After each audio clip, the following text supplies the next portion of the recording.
Måste jag sen. Välkommen till Muck hamburgerrestaurang. Nej, jag har inget griskött här. Det finns bara nöt här inne. Nej, det var du som började mucka här med mig. Om du ska ha mer...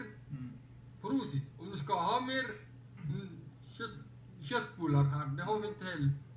Om du ska ha mer hamburgare, om du ska vara med gris, du får åka till McDonald's. Här är bara nötkött. Tyvärr. Om du vill mucka mer, jag ringer polis. Eller kom ut. Och så puttar jag bort din bil härifrån. Starka min Pelle. starka kompis, han flintskalliga Pelle. Pelle. Står jätte med här med skägg. Ja, nej men mucka inte, jag skämtar inte. Det är allvar. Man muckar inte med mig. Om jag säger det inte finns gris, den finns inte. Och då har vi bara nöt kvar här. Är det en förstått? Förstår du mig? Nej.